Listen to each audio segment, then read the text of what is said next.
Okay, YouTube. I have built,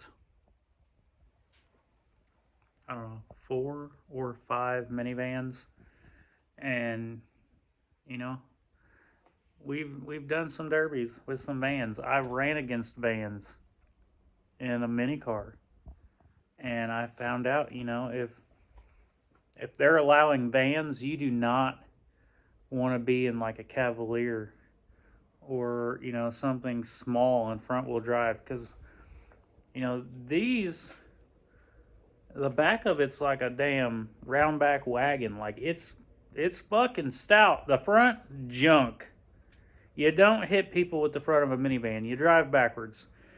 If you can't drive backwards, I'd say a minivan is not for you. So I thought I'd hop on here and give you guys just a couple tips. Things that I've learned the past year or two building minivans. Let this tractor go down the road. Anyway, when you take the window out and all that, you see how I still got the rubber on here? Keep it on there. If they make you take it off at the track, take it off at the track. Underneath this is a glue and an adhesive that is equivalent to CV axle grease. You ever got CV axle grease on you? It fucking gets on everything. You can wipe it off. You can rinse it off. It doesn't come off. Like is that another tractor? I'm trying to fucking make a YouTube video and everybody's fucking Daytona 500 out there. Anyway, like all the windows on this, I'm gonna try to leave that on there. And you might tell yourself, oh, I'm gonna take it off, but it's fine because I won't touch it.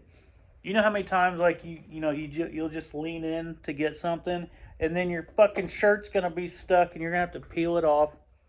Just fucking leave it there. Just leave it there.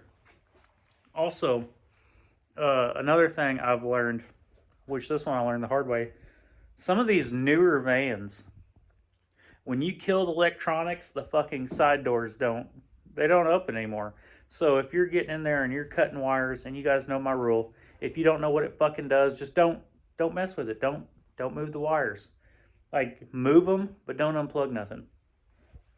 I've learned that with, I think it was the 0405 Buick van that I built, as soon as I unplugged the little plug on the side of the door, the fucking doors didn't slide open anymore. Like it's got to read that connection, fucking electronic door handle bullshit. You need all that for it to work. So, that's just 2 tips so far. The back hatch. Some people run them, some people don't. I think I've built half of mine with hatches, half of them without. Like it's just, we'll see. I'm still thinking about how I want to do this one. So, the airbag is right here, which it's unplugged, but one show that I ran last year, they wanted me to take the airbag out, even though it was unplugged. So I had to go over, get up underneath the seat, hook up a battery, boom! Fucking scared the fuck out of everybody at the county fair. So, my next advice, the fucking lighting is shit for you guys right now. I got the doors open. It's fucking Indiana. We got 60 degrees. It was snowing the other day. My next advice, seatbelts. Fucking leave them. You're going to have to undo it to take some body panels off, but leave the seatbelt, because look what this is doing. It's tying the floor into the ceiling, and if done right, you're going to have 4 different spots. That's like fucking 9 wire. In a wagon, you tie the floor to the ceiling, backs of mini cars. Just the little things like that. Like each 1% that you do, it adds up. So, you know, that's the way I see it. You do a bunch of little stuff. Look at this. Even on the sliding door, I ain't taking no chances because you can't get that shit off your fucking clothes.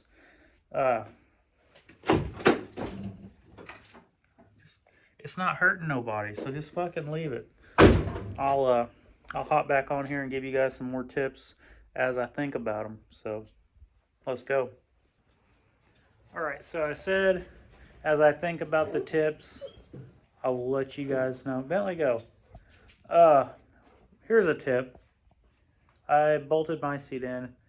With these minivans, it just seems like there's more room across here than there is with a compact.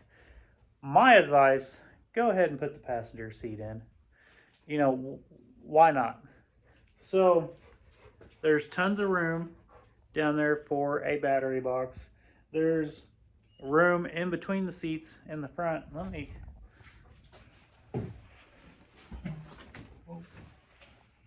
So there's all this room right here for a battery box. There's the passenger floorboard. You could probably rig something up right here where the glove box was. So the reason I'm saying put the passenger seat in, most of you have a girlfriend or a wife, and I've seen tons of derbies where the spouse is riding around the track just sitting on the door, like, you know, sitting on the window sill, and you know, that's you bouncing around. That's not safe. You know, God forbid something happened and they fall, get hurt. Just put the seat back in. You know, at least if you want to just ride, there's 4 bolts. If you want to, you know, she's going to come with you through inspection, all that. If you want to take it out before you hit the track, whatever. You know, there's a plate there underneath it. It's holding part of the floorboard down. Like, it's strengthening the vehicle having it there. If you're like me, when you drive backward, you know, sometimes you put your arm up on the seat. So that's just my tip for today. Leave the passenger seat in it. You got a spot for someone to ride. You know, it's holding the floorboard down a little. That's just, y'all do you. What is up, YouTube? It is I, Clutch Marles, and I'm back, and it's Monday, day 1 of my birthday week, and I want to show you guys what Karina got me. You know, these are, what's the word? They're not filled with air. They're just hard plastic tires, because she was looking for things that I might need in my life, and let me show you why she thought that was a great idea, which it is. So for my oxygen and acetylene tank, I used an old dolly and welded chains to it. But this is the tires on my dolly, and they have been this way for like 4 years. It still rolls. You gotta pull it, you can't push it. But if you pull it, it still kind of somewhat rolls. And you guys know how it is being a derby driver. If it still kind of works, we're not gonna fix it. So, you know, bless her heart, she broke down and got me new wheels. So, I don't know what you guys are using. I know they make oxygen acetylene carts, but if you ain't got one, like, you can pick a dolly up from a yard sale. You can pick a dolly up from a yard sale for what, like 20, 30 bucks? Or you can buy one new for like under 50, more than likely, I would guess. Check out Harbor Freight. I don't know.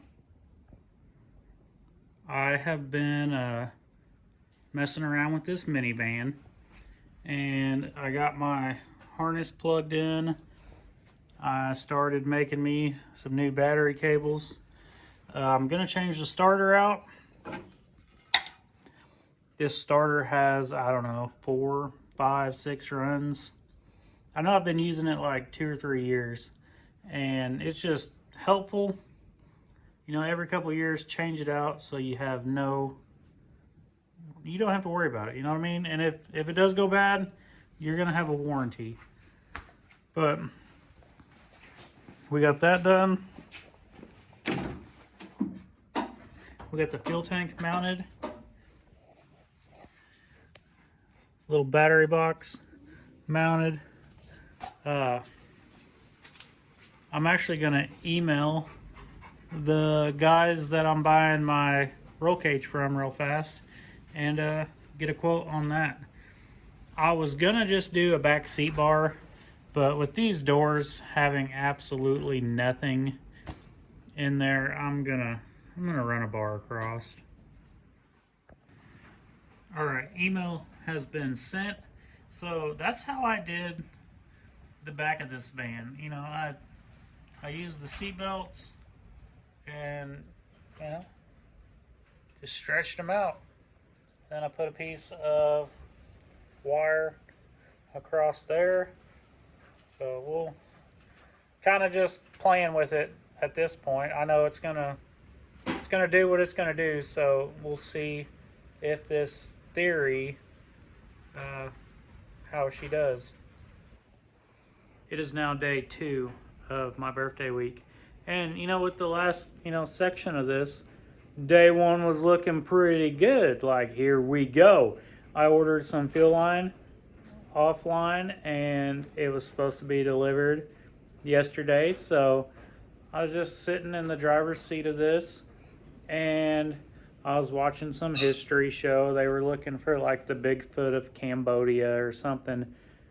I don't know if they found it because I fell asleep for like 2 hours. These are really comfortable seats.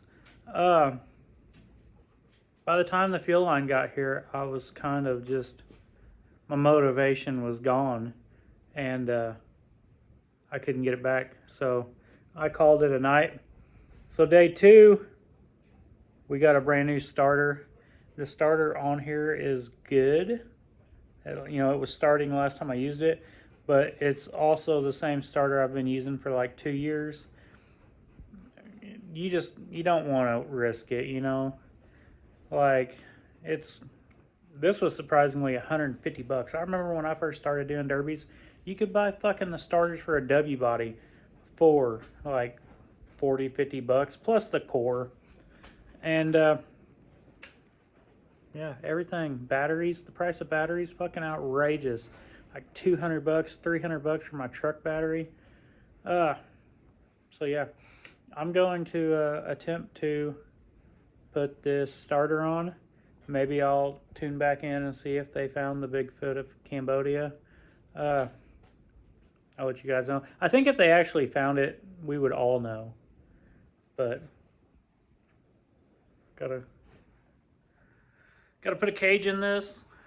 I emailed them yesterday. They haven't emailed me back. Maybe I should call them. Really thinking about painting this one different. I know I've painted the side of it, but I got so many ideas. What are you guys building? What kind of paint jobs are you guys doing this year? We are making progress. We got the new starter on. I got all the wires plugged in. Now this is there's my little wiring set up. But I got my fuel line ran, got my fuel pump, got to tie it all down tomorrow. But I did hit the starter without the fuel on. I had all the electronics on and the engine's like foo, foo, foo, foo, foo. So it sounded like she wants some gas, and I didn't turn the gas on because that gas in the tank had been sitting since we did that Impala last year. What was that, August, September, somewhere in there? I'm not gonna run that fuel through these injectors. So I disconnected the computer and all that, and then I hooked up just the fuel pump, drained the tank, went and got some new gas, put it in there. Gonna fire it up tomorrow after work. Don't want to do it tonight because I do not have this tire is still off. I'm getting new tie rods. I should have been here tonight. I'll have to check my shipping, but So that tire isn't on. This one is. I'm gonna jack this one up tomorrow because my shifter's not hooked up, so I don't know what gear this is in. And trust me, y'all, most of the time when I fire a car up, I will push it out into the driveway because I got this much room between the front and you don't, and the back one. I would open the door, but look how tight that is back there. You do not want to fucking test fire an engine and realize you got it in gear and you didn't bleed the brakes as good as you thought you did, because we've all been there. You're like, oh, I got the brakes bled, they feel stiff. You go to fire it up, put it in gear, and the fucking brakes go to the floor. Ooh, that's been scary.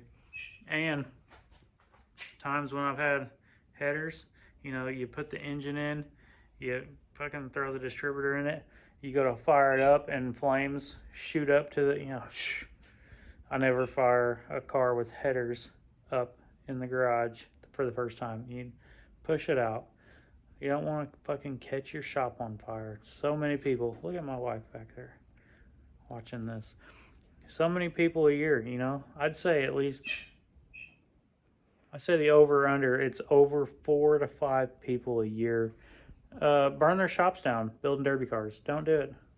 Fucking push it out, fire it up, drive it in, and then you're good. Just know that you're good. Day 3 of my birthday week. On the 3rd day of my birthday week, I gave to me some new tie rod ends and some tie rods for my '03 Pontiac Montana. Everybody says that these have really bad tie rods, so I ordered some new ones. Let's see what we got here. We have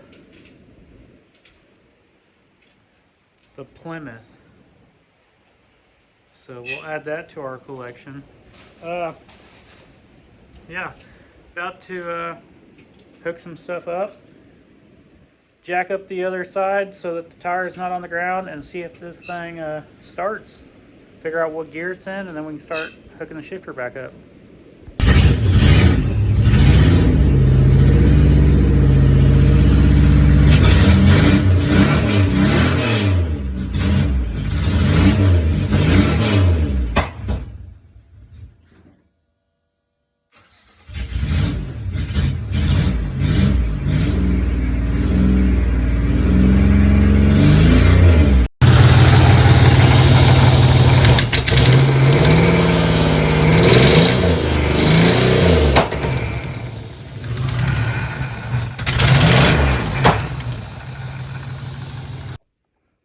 Alright, I got something in my eye.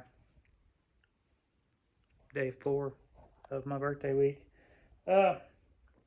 This thing starts up, clicked it into gear, it doesn't move. And I'm like, is the fucking transmission busted? I just put 2 gallons of fucking transmission fluid in it. I hope it's not busted. So jacked it up, put it on jack stands, and like I put it through all the gears and nothing. It's not doing a thing. So I did a little investigating. Here's what I found. So if you see this, as I move the tire,